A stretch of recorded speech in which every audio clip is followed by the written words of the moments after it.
Hello friends, welcome back to my channel. আশা করি সবাই ভালো আছো, আমিও ভালো আছি। একটা ভিডিও খুব ছোট করে নিয়ে আসলাম, কারণ এই ভিডিওটা আমার করার ইচ্ছে ছিল না। তারপর ভাবলাম যদি এই ভিডিওটা আমি না করি তাহলে আমার একটু হলেও কারোর প্রতি অন্যায় হয়েই যাবে। কারণ কিছু লোককে ভুল বোঝানো হচ্ছে, কিছু ভিউয়ার্সদের ভুল বোঝানো হচ্ছে। কয়েকটা ভিডিও আমার চোখে পড়লো, অবশ্য করে সেই ভিডিওগুলোর নাম আমি নেব না। যারা ওয়াইটিতে ঘোরাঘুরি করো, কন্ট্রোভার্সি দেখো, তারা অলরেডি এগুলো দেখবে।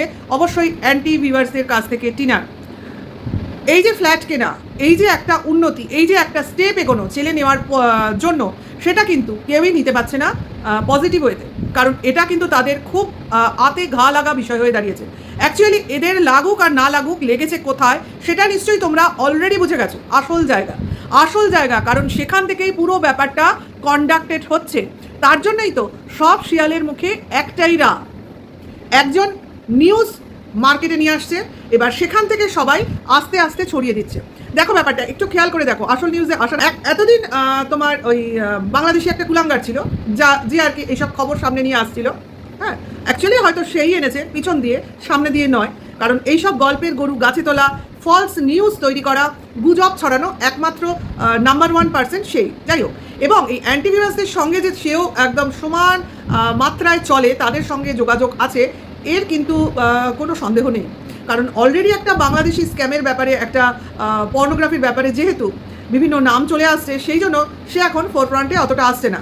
কারণ অলরেডি শুনতে পাওয়া গেল, কিছু বাংলাদেশি কাউন্সিলরের মুখ থেকে আমরা শুনতে পেয়েছি গতকালের একটা লাইভে, যে মহিলাদের বিরুদ্ধে বাজে কথা বলা, তাদের সম্মান নিয়ে খেলা করা, তাদের চরিত্র হনন করার মতো পাপ তাদের ধর্মে আর দুটো নেই। তাহলে বুঝতেই পারছো, আমরা যে বাংলাদেশি কুলাঙ্গারকে কুলাঙ্গার বলি, সে যে কত বড় পাপী, তাদের দেশের কাউন্সিলর, তাদের দেশের লোক অন লাইভে বসে প্রমাণ দিয়ে গেল। ওকে, তাহলে এইবার চলে আসি পরবর্তী যে কথাটা বলতে এসেছি।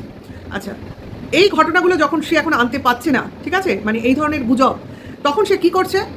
অবশ্য করেই আরেকজনকে ভর করেছে, যে কিনা দেখাচ্ছে যে আমি খবরটা পেলাম কোনো গোপন সূত্র। আচ্ছা, কিছুদিন আগে এই নিয়ে ওয়াইটিতে একটা শোরগোল পড়ে গেছিল না, গোপন সূত্রে খবর যেন বাইরে না আসে। তাহলে সেই গোপন সূত্রের খবর তো অলরেডি আবার বাইরে চলে আসছে, এবং কোনো এক বড় ব্লগারের, হ্যাঁ নাম নিয়েই বলি, টিনার এগেনস্টে এই ভিডিওগুলো চলছে। তাহলে এতদিন যে সুতপার বিরুদ্ধে এমএসএলরা স্টেপ নিল, যেসব কথাবার্তা বললো, গোপন সূত্রে বলা খবরের জন্য সুতপার বিরুদ্ধে কেস করলো, তাহলে তার ভিত্তিটা কোথায়? আজকে তোমরা বলো, তাহলে তার ভিত্তিটা কোথায়? তাহলে সুতপা যা করেছে আজকে সেও তাই করছে। সেই কিসের বাসা বুঝতে পারছো নিশ্চয়ই। সেও একই জিনিস করছে, গোপন সূত্রের খবর নিয়ে একটা ভিডিও তৈরি করে ফেলছে, এবং সেটা শুধুমাত্র ভিডিও বলাটা কম হয়ে যাবে, কাউকে নোংরা চরিত্রের সাবিত করার চেষ্টা চলছে। তাহলে এটাকে কি, এর বিরুদ্ধে কি আইনি স্টেপ নেওয়া যায় না? তোমরা বলবে আজকে ভিউয়ার্সরা, আমাকে যেমন বলবে আমি তো জানি। তোমরা গিয়ে তাদের কমেন্টস বক্সে তোমরা জিজ্ঞাসা করো এটা কি। একজন অলরেডি শাস্তি পাচ্ছে, তার বিরুদ্ধে কেস ঝুলছে, তাহলে আপনি সেই সেম জিনিস কিসের জন্য করছেন? সত্যটা যাচাই করার জন্য, সত্যটা সামনে আনার জন্য, কাউকে নোংরা বা তার মুখোশ খোলার জন্য আপনার দিক দিয়ে? তাহলে আপনার যদি কোনো দোষ না থাকে, আপনি যদি দোষী না হন, তাহলে সুতপাও দোষী ছিল না বা এখনও দোষী নেই। ওকে, এবার চলে আসি পয়েন্টসে। তিনি আনলেন ঘটনাটা কি না, অমুক জায়গায় ফ্ল্যাট কিনেছে, অমুক কম্পাউন্ডে তার ফ্ল্যাটের অমুক নাম। আচ্ছা, কত তলায় ফ্ল্যাট, তাতে লিফট আছে নাকি, তার এগ্রিমেন্ট পেপারে কাকে হাজব্যান্ডের পরিচয় দিয়েছে, আদৌ দিয়েছে কিনা, সে ছেলে চায়নি, এটসেট্রা। আমি অন্য সব পয়েন্টসগুলো বাদ দিয়ে দিলাম, শুধু একটা পয়েন্টসে স্টিক করে রাখলাম। সে নাকি বাড়ির অর্থাৎ ফ্ল্যাটের মালিককে বলেছে সে নিঃসন্তান, তার সন্তান নেই, তার জন্য সেই বলে সে ফ্ল্যাট নিয়েছে। তার মানে সে বলতে চাইছে, মানে যে বাসা এই চ্যানেলের নাম যেটা, সে যে এই ভিডিওটা এনেছে তার মাধ্যমেই কথাগুলো বলে সে বলতে চাইছে টনদীপকে যে তুমি চিন্তা করো না, টিনা কোনো দিনই তার ছেলেকে নেবে না, কারণ সে ছেলেকে চায় না। আপনার কথা দিয়ে আজকে আপনার কথা আমি কাটবো, বলে না কাজ দিয়ে কাজকে কাটতে হয়, সেটাই করব। উনি কি বলছেন? অন্যের সাথে আছো, অন্যের হাত ধরে ছেড়ে এসছো, থাকো না, অসুবিধা কি আছে? লিগালি তো বিয়ে করনি, করেছো গান্ধর্ব মতে, তাহলে তোমরা তো এমনিই স্বামী স্ত্রী, তোমরা থাকতেই পারো। এবার ডিভোর্সটা দিয়ে দাও, কারণ তুমি তো বিয়েও করবে তাকে, ছেলেও চাও না, তাহলে কেন ডিভোর্সটা দিচ্ছ না? ভাই কথা ঘুরে যাচ্ছে কেন আপনার? ডিভোর্স তো টিনা প্রথম থেকে চেয়েছিল, ডিভোর্স কে দিতে চায়নি জানেন নিশ্চয়ই। বয়স হয়েছে, আমাদের সবারই বয়স হয়েছে, কিন্তু আপনার এতটাও কি বয়স হয়েছে যে আপনার স্মৃতিভ্রংশ হয়েছে? হয়নি কিন্তু। তাহলে বেশ সুন্দর তো গুছিয়ে কথা বলতে পারেন, এবং ভালোই একটা মেয়ের বয়সী নাকি নাতির বয়সী কি বলবো মেয়েকে যথেষ্ট ঠাট্টা তামাশা করতে পারেন। বলেন কি করে এসব বাজে কথা? সম্মানের মানে লেভেলটাকে নিচের দিকে নামিয়ে আনতে চাইছেন? যাই হোক, কথাটাই কথা রাখি, নাহলে ভুলে যাবো। ডিভোর্স দিয়ে দাও, দিয়ে তার সঙ্গে সংসার করো। মানে তুমি টনদীপের রাস্তায় এসো না, ছেলেকে চেও না, অমুক তমুক, মানে ছেলেকে তো তুমি চাওই না, চেও না কেন? তুমি তোমার মতো সংসার করো। ও আরেকটা জিনিস যেটা বলেছে, ফ্ল্যাটটা নাকি কেনাই হয়নি, ওটা ভাড়া। এত খবর গোপন সূত্রে এরা পেয়েছে। কেন গোপন সূত্র বলছি? কারণ টিনা তো তার এই যে কথাগুলোর কোনো ঘটনাটাই বা কোনো পয়েন্টসটাই তার ভিডিওতে দেখায়নি। তাহলে বলছে কি করে? যাই হোক, চলে আসি, আজকে ডিভোর্স দিয়ে দাও। কালকে যখন টিনা ডিভোর্স চেয়েছিল তখন তাকে ডিভোর্স দেওয়া হয়নি কেন?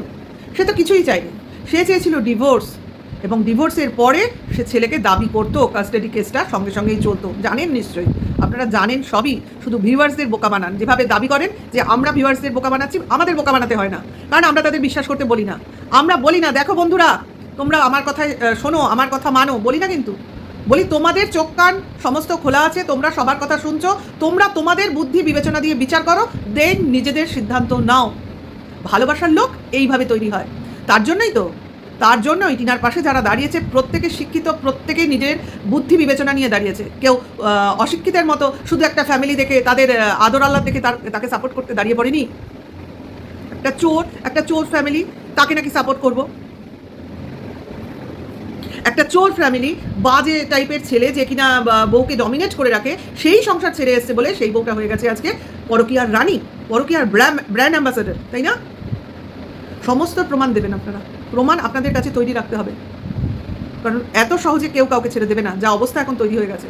তাহলে এবার চলে আসি, টনদীপের পক্ষ থেকে তো ডিভোর্স দেওয়ার জন্য ডাকা হয়েছিল টিনাকে। টিনাও বলেছিল যে দুই পক্ষের উকিল বসে একটা কোনো মিউচুয়াল হয়ে ব্যাপারটা মিটে যাক। তাতে কি হয়েছিল জানা আছে নিশ্চয়ই, প্রত্যেকটা ভিউয়ার্স জানেন নিশ্চয়ই। এটা মার্চ মাসের ঘটনা। তখন কি বলা হয়েছিল? 3টে শর্ত রাখা হয়েছিল ডিভোর্সের জন্য টনদীপদের তরফ থেকে। আবার আমি রিপিট করছি সেই শর্তগুলো। ফার্স্ট শর্ত কি ছিল? ছেলের অধিকার ছেড়ে দিতে হবে, ছেলেকে চাওয়া যাবে না। ওই কিমার উপর যতগুলো কেস করেছিল সমস্ত কেস তুলে নিতে হবে। আরেকটা শর্ত আমার এই মুহূর্তে মনে পড়ছে না, সেই জন্য যেটা আমার মনে পড়ছে না সেটা আমি বলবো না, কারণ আমি এইমাত্র ভিডিওগুলো দেখলাম, তড়িঘড়ি করে এসে ভিডিও করতে বসেছি। আমার আগের ভিডিওতে এগুলো আছে, আমার এখন দেখার মানে সেই মেন্টালিটি আমি এখন তৈরি করতে পারিনি। আছে, শর্ত 3টে আছে সম্ভবত, মনে হয় আমার যদ্দূর মনে পড়ছে কোনো পোস্ট অফিসের ফিক্সড ডিপোজিটে সাইন করে দিতে হবে, এমন কিছু যদ্দূর মনে আছে। আমি বলছি না ওটা সঠিক পয়েন্ট, কিন্তু এই দুটো পয়েন্টস তো আমার মনেই আছে। ছেলেকে চাওয়া যাবে না এবং কিমার এগেনস্টের সমস্ত কেস তুলে নিতে হবে। তাহলে আজ যদি আপনার কথাতেই আমি বলছি, ভিউয়ার্সদের ভাবো, তোমরা ভাববে তারপর সিদ্ধান্ত নেবে। আজ যদি টিনা ছেলেকে নাই চাইতো, ছেলেকে না নিতে চাইতো, তাহলে তো ওই ফর্মটা মানে যে শর্তগুলো ছিল তাতে ও এগ্রি করে ফেলতে পারতো, কারণ ও অলরেডি ডিভোর্স পেয়ে যেত ওইগুলো মানলে। কি এমন ব্যাপার? ও রোজগার করে, ওই টাকার ওর প্রয়োজনই, কারণ ওই টাকাটা এমনিও ওর না, ওর ছেলের নামে। ওর ছেলে যখন ম্যাচিওর হবে তখন ওই টাকাটাও ম্যাচিওর করবে, কাজে ওই ছেলের উপর, ওই টাকার উপর ওর অধিকার নেই, শুধু সাইন ওকে দিতে হবে। তার জন্য ওকে বলেছিল সাইন করে দিতে, কারণ ওখানে বাবা মার দুজনের সাইন লাগবে সেই ফিক্সড ডিপোজিটে। টাকাটা ওর ছিল না, কিন্তু টনদীপ চেয়েছিল টাকাটাও সাইন করে দিক, তাহলে এবার ও টাকার ফিক্সড ডিপোজিটটা ভাঙিয়ে আবার নতুন করে কোনো একটা ফিক্সড ডিপোজিটে ট্রান্সফার করবে। ধূর্ত তো, প্ল্যান করতে করতে কোনো একটা মিস হয়ে গেছিলো, নাহলে এটাও হয়তো প্ল্যানিংয়ের মধ্যে ওর বাড়ি থেকে বেরোবার আগেই ও করে নিত, ওটা খেয়াল করেনি। ওটা পোস্ট অফিসের ব্যাপার ছিল তো খেয়াল করেনি, ব্যাংকের ব্যাপারটাও পুরো দেখে নিয়েছিল। আর করে দিত সাইন, টাকাটা তো ওর নয়, সেটা সাইন করে দিত। আর ছেলে তো চায় না, তাই সেটা মেনে নিত। আর কিমার বিরুদ্ধে কেস, যখন এদের সঙ্গেই আমার সম্পর্ক থাকছে না, তাহলে কিমার কেস নিয়ে আমি কী করবো? এটা তো ও মেনেই নিতে পারতো, অলরেডি ও ডিভোর্স পেয়ে যেত ভাই। তাহলে করলো না কেন করলো না, বা কেন মেনে নিল না? এবার তোমরা চিন্তা করতে বসো, কে সত্যি কথা বলছে আর কারা মিথ্যাচার করে কোনো একটি মেয়েকে ডাস্টবিনে ফেলে দিতে চাইছে তার মেরুদণ্ড ভেঙে মুচড়ে রাস্তায় পথে ফেলে দিতে, যাতে সবাই তাকে মারিয়ে চলে যায়। কি স্বার্থ এইসব কন্টেন্ট ক্রিয়েটারের, যে এইভাবে একটা অল্প বয়সী মেয়ের বয়সী, নাতির বয়সী কারোর সম্বন্ধে এইভাবে মিথ্যাচার নোংরামি ছড়ায়? কিভাবে? এবং এদের দলটা, এদের গ্রুপটা প্রত্যেকে একই ভাষায় কথা বলে, একই। এদের কারো নিজস্বতা নেই যে আমরা নিজের মতো কন্টেন্ট করব, আমরা নিজের মতো প্রতিবাদ করব, আমরা নিজের মতো চোখ দিয়ে দেখব।